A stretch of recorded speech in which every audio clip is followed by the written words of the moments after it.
This is the WASH Systems Academy short video series, sharing views and experiences on WASH system strengthening. Why did you decide to use the Excel tool? So we employed the life cycle costing tool as one of the tools that helps to analyze gaps within the existing frameworks as regards to sustainability of WASH procedures. That is what prompted us to use to begin to use and work out the life cycle costing tools, because these ones basically show you gaps, and then that will present with you a framework of how you can intervene if there are gaps, or how you can strengthen the systems, be able to sustain and build capacities, sustain these services. So I think in short, that is why the one project looked at the life cycle costing tool and explore the use of the same in order to build capacities and the gaps within the statistics to strengthen and sustain service levels. How has it been helpful?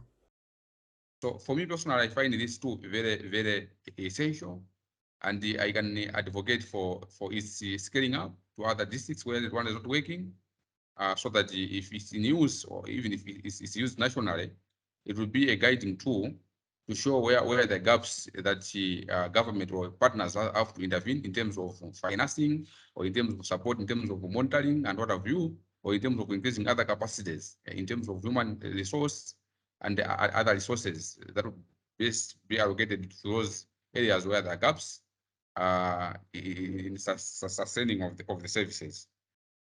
What challenges have you encountered with it? Now that we are beginning to use this tool, what I'm seeing as one of the challenge is to get reliable data to feed into the system, that it can begin to give you these things that I'm talking about, the gaps, the shortfalls. It can begin to show you where the risk is in terms of, I mean, the risk is with the infrastructure and what have you. So if you have poor data that has gone into the system, you get poor analysis and then poor results. So whatever you are going to do to that kind of data won't give you any meaningful impact at all, because of the nature of data. So now, in our case, we haven't grappled with that, because we have had the data in our systems, national systems, but that data is not of good quality, or is not just accessible by many people. If few people can access it, maybe at central level, and it's very difficult to get the same, I'm told. So for us, that means we have to spend more money to go back to the villages and communities to get fresh data, high quality data that we can begin to input into the tool for us, for it to give us what we want, actually to begin to analyze and to rely on the analysis and the results and everything else. So the only problem that I'm seeing, the only challenge that I'm seeing now is data, as well as we have another within the tool, the cost build up. We have the direct support tab. That one has to be populated by the current cost that the districts are incurring, the expenses. So because of poor record keeping in the districts, it's very difficult to get accurate data on the same, because you have to feed in the system what is the current status in terms of the expenses and what have you.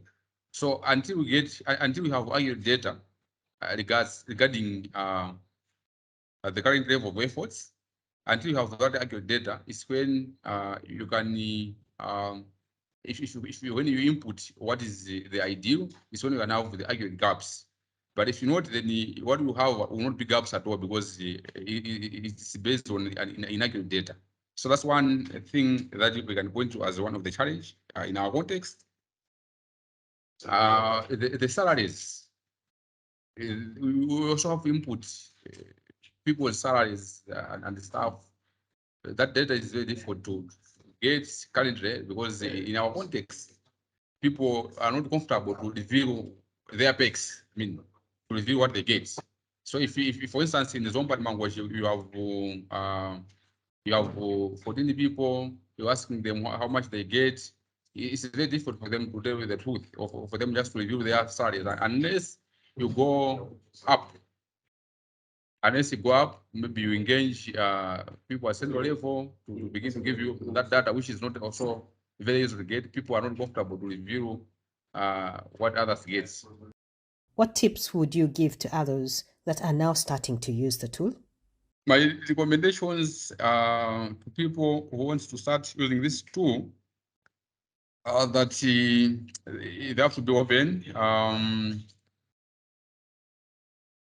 Working together with the government team at the areas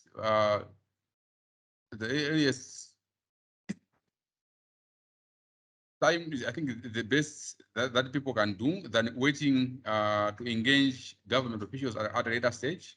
So they have to start engagement from the onset when they want to use to start to adopt this tool. Because government is the custodian and the implementers and everything else. So if the partners or colleagues in other countries they want to use this tool, one of the things that I would recommend to them is to be open in terms of